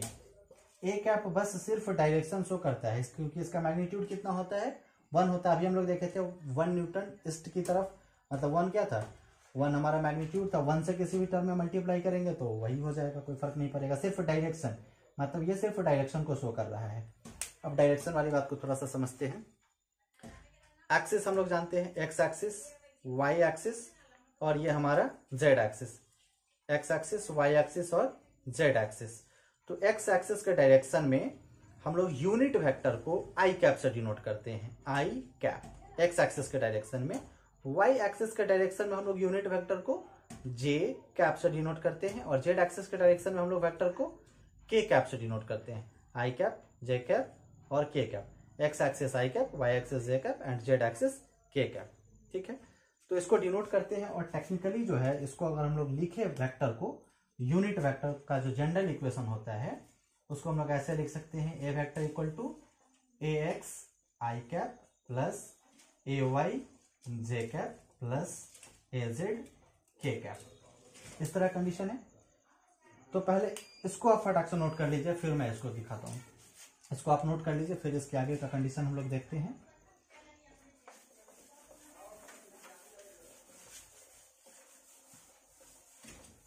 सबसे पहले हम लोग क्या देखे हैं, एक्सिस। तो एक्सिस अगर मैं बना दूं तो थोड़ा बेहतर ढंग से क्लियर होगा आप लोग को। ये आपका एक्स एक्सिस, ये वाई एक्सिस और ये जेड एक्सिस। तो एक्स एक्सिस के अलोंग जो आपका यूनिट वेक्टर है उसको हम लोग आई कैप से डिनोट करेंगे और वाई एक्सिस के अलोंग जो आपका यूनिट वेक्टर है उसको हम लोग जे कैप से डिनोट करेंगे और जो जेड एक्सिस की तरफ आपका यूनिट वेक्टर है उसको हम लोग के कैप से डिनोट करेंगे। और जो हमारा जनरल इक्वेशन है यूनिट वेक्टर का, ए वेक्टर, इसको हम लोग कुछ इस टर्म में लिख सकते हैं, ए X I cap. A x यहाँ पे इसका मैग्नीट्यूड है। सपोज कीजिए कि यहाँ पे अगर ये है कोई ऑब्जेक्ट यहाँ पे है तो एक्स एक्सिस के डायरेक्शन में इसका कुछ मैग्नीट्यूड है, 2 मीटर, 4 मीटर, 5 मीटर, 10 मीटर, कुछ भी। तो ये मैग्नीट्यूड को हम लोग ए एक्स से डिनोट कर रहे हैं एक्स एक्सिस के डायरेक्शन में, ए एक्स आई कैप। और आई कैप यहाँ पे क्या शो कर रहा है कि ये जो ऑब्जेक्ट है इसका डायरेक्शन एक्स एक्सिस में है। मतलब ए एक्स सपोज कीजिए कि 5 मीटर हो तो 5 मीटर जो इसका है वैल्यू वो आई कैप है, मतलब कि एक्स एक्सिस के डायरेक्शन में है। प्लस कोई ऑब्जेक्ट है जिसका वैल्यू कितना है, ए वाई है और किस डायरेक्शन में है, वो वाई एक्सिस के डायरेक्शन में है, इसलिए इसमें हम लोग यूनिट वेक्टर जे कैप से डिनोट करते हैं। मतलब ये पहले से माना हुआ है, मैं अपने मन से कुछ भी नहीं कर रहा हूँ। मतलब सब लोग इसी तरह से कंसिडर करते हैं ताकि कन्वेंशनल रहे सबके लिए। फिर जेड एक्सिस के डायरेक्शन में ए जेड के कैप, इस तरह से। ठीक, तो ये हमारा जनरल इक्वेशन हो गया, ए X I cap, A Y J cap plus A Z K cap. अब थोड़ा सा इसको प्रैक्टिकली समझिए। जैसे सपोज कीजिए एक्स एक्सिस हमारा, वाई एक्सिस और जेड एक्सिस। ठीक, कोई ऑब्जेक्ट यहाँ पे है तो ये यहाँ पे अगर है तो ये एक्स एक्सिस के डायरेक्शन में भी है कुछ वैल्यू इसका इधर, और वाई एक्सिस ऊपर है तो ये ऊपर भी है, वाई एक्सिस के डायरेक्शन में भी इसका कुछ वैल्यू है, और जेड एक्सिस इधर है, इधर है, जेड एक्सिस इधर है तो जेड एक्सिस के डायरेक्शन में भी इसका कुछ वैल्यू है, मतलब ये यहाँ पर है। सपोज कीजिए ये जो ऑब्जेक्ट है एक्स एक्सिस के डायरेक्शन में 3 है, 3 मीटर है, वाई एक्सिस के डायरेक्शन में 2 मीटर है और जेड एक्सिस के डायरेक्शन में 4 मीटर है। तो इसको हम लोग क्या लिखेंगे, 3 I cap plus 2 J cap plus 4 K cap, है ना। तो इसका इक्वेशन हमारा कुछ बनेगा। तो इसी तरह के ऑब्जेक्ट को हम लोग इमेजिन कर रहे हैं, किस तरह का ऑब्जेक्ट कहीं पे है, इसको हम लोग कुछ इस तरह से इक्वेशन के फॉर्म में डाल रहे हैं। इसका इक्वेशन कुछ इस तरह से है। ठीक, अब इस कंडीशन में जो हमको यूनिट वेक्टर डालना है तो यूनिट वेक्टर का हमारा फॉर्मूला क्या होता है। जैसे ए वेक्टर इक्वल टू इतना है तो यूनिट वेक्टर का फॉर्मूला भी हम लोग पढ़े हैं, ए कैप इक्वल टू यहाँ पर ए वेक्टर हो जाएगा, A vector divided by mod of A vector. मतलब कि ये जो ए वेक्टर है इसका मैग्नीट्यूड। तो ए वेक्टर तो यहाँ पर हमको मालूम है कि ए वेक्टर इतना है, लेकिन ए वेक्टर का मैग्नीट्यूड हमको अब फाइंड करना है। ए वेक्टर का मैग्नीट्यूड कैसे हम लोग फाइंड करेंगे इसको थोड़ा सा समझिए। या तो इसको हम लोग ऐसे लिख सकते हैं मॉड ऑफ ए वेक्टर, या फिर इसको हम लोग सीधा ए लिखेंगे, दोनों में से कुछ भी हम लोग लिख सकते हैं। ठीक, तो इस कंडीशन में इसका जो फॉर्मूला है उसको डायरेक्ट हम लोग याद कर लेंगे। फॉर्मूला है root under A X square, मतलब कॉफिशिएंट ऑफ आई कैप का square plus coefficient of J cap का स्क्वायर मतलब ए वाई स्क्वायर, और प्लस कॉफिशिएंट ऑफ के कैप का स्क्वायर मतलब ए जेड का स्क्वायर। ये हमारा लास्ट टॉपिक रहेगा, इसके बाद हम लोग इसको समाप्त कर देंगे।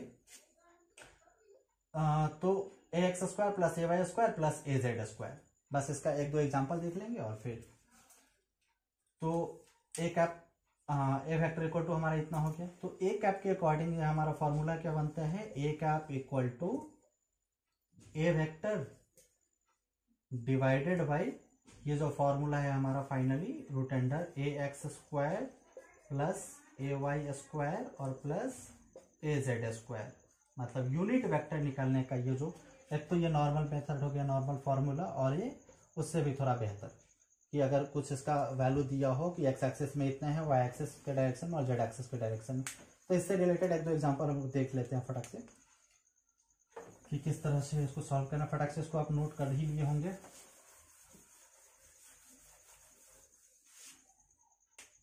तो पहला एग्जांपल देख लीजिए कि कुछ इस तरह का सिचुएशन हो कि ऑब्जेक्ट जैसे मैं अभी दिखा रहा था X axis Y axis Z axis में, इसका क्या वैल्यू था 3 आई कैप। सपोज कीजिए कि यह कुछ बी वेक्टर है, B vector equal to 3 I cap plus 2 J cap minus 4 K cap, कुछ इस तरह का कंडीशन था सपोज कीजिए।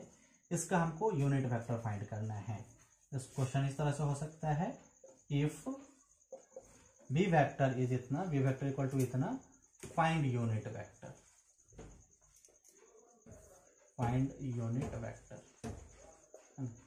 इसका यूनिट वेक्टर हमको फाइंड करना है, तो बी कैप इक्वल टू हो जाएगा हमारा B vector divided by mod of B vector, जो हमारा यूनिट वेक्टर का फॉर्मूला है। अब बी वेक्टर का फॉर्मूला क्या है, इसको हम लोग देख लेते हैं। इधर लिखता हूं मैं बी वेक्टर, या फिर नीचे ही रहने दीजिए। बी वेक्टर इक्वल टू हमारा क्या हो जाएगा, root under A X square plus A Y square plus A Z square. तो ए एक्स के बदले हम लोग के पास क्या है 3 है, तो 3 का स्क्वायर, प्लस ए वाई के बदले हम लोग के पास क्या है 2 है, तो 2 का स्क्वायर, प्लस ए जेड, तो ए जेड के बदले हम लोग के पास क्या है -4 है, तो -4 का स्क्वायर। फाइनली इसको जब हम लोग कैलकुलेट करेंगे तो क्या मिलता है, रूट अंडर 9 प्लस 4 प्लस 16 मतलब 29, मतलब रूट अंडर 29। तो जो वैल्यू हमारा आना चाहिए मॉड ऑफ बी वेक्टर, या फिर सीधे इसको हम लोग बी भी लिखे तो कोई फर्क नहीं पड़ता है, मतलब इसका मैग्नीट्यूड का वैल्यू इतना आ गया। अब यूनिट वेक्टर इसके फॉर्मूला के according B vector equal to क्या हो जाएगा, B vector sorry B cap equal to B vector divided by mod of B vector. तो बी वेक्टर का वैल्यू है हमारा 3 I cap plus 2 J cap minus 4 K cap divided by B vector का जो magnitude है इसका value है root under 29। यही फाइनली हमारा आंसर हो जाएगा। एक और एग्जांपल मैं बता देता हूँ, उसके बाद फिर 2 क्वेश्चन देकर सॉल्व कर दूँ, फिनिश करता हूँ।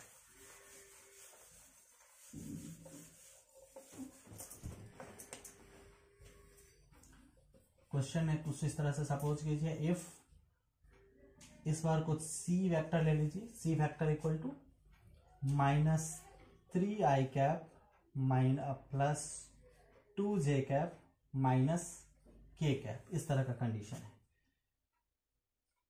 फाइंड यूनिट वेक्टर, इसका यूनिट वेक्टर हमको फाइंड करना है।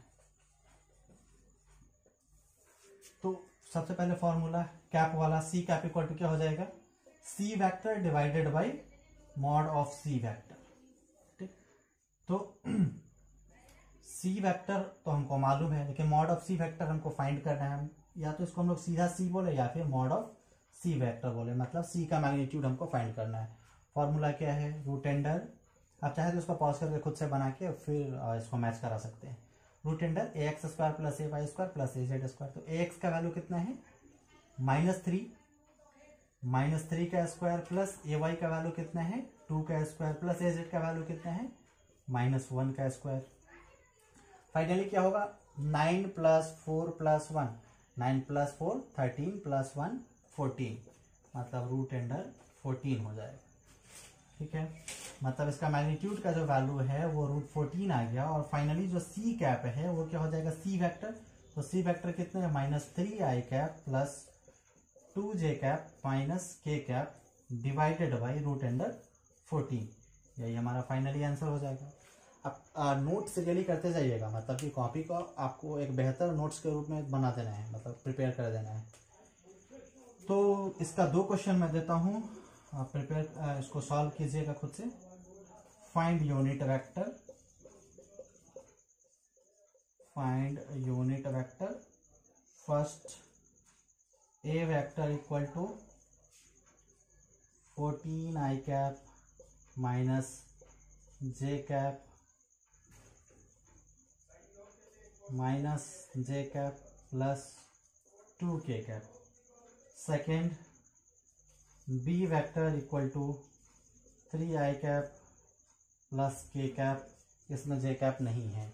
अब जब जे कैप नहीं है तो उस कंडीशन में हमको क्या कंसीडर करना है कि जे कैप का जो कॉफिशिएंट है वो 0 है, मतलब जे कैप यहाँ पे है, मतलब इसका जो वैल्यू है उसको हमको 0 कंसीडर करना है। तो होप आप लोग इसको सॉल्व कर लेंगे। तो फिर नेक्स्ट सेशन में हम लोग मिलते हैं वेक्टर का जो आपका रिमेनिंग टॉपिक है उसके साथ, और फिर आपका ट्रिग्नोमेट्री के जो भी थोड़ा सा इम्पोर्टेंट टॉपिक है उसके साथ, ताकि आपको किसी भी तरह का 12th में मैथमेटिकल प्रॉब्लम नहीं हो। फिर उसके बाद हम लोग 12th का सेशन स्टार्ट करते हैं। तो पीछे वाला रिवीजन करते रहेंगे, आगे तो पढ़ते ही रहेंगे, और पीछे वाला भी रिवीजन करते रहेंगे ताकि आपको किसी भी तरह का प्रॉब्लम नहीं हो। नोट करते रहेंगे, सबसे बड़ी बात वो है। अगर एक बार में प्रॉब्लम हो, एक बार में नहीं कर पा रहे हैं आप, तो आप ऐसा भी कर सकते हैं कि 2 बार 3 बार में लेक्चर को देखकर उसको कंप्लीट कर सकते हैं थोड़े थोड़े टाइम पे, लेकिन बेहतर ढंग से होना चाहिए। ठीक है, तो फिर मिलते हैं नेक्स्ट सेशन में। Bye bye.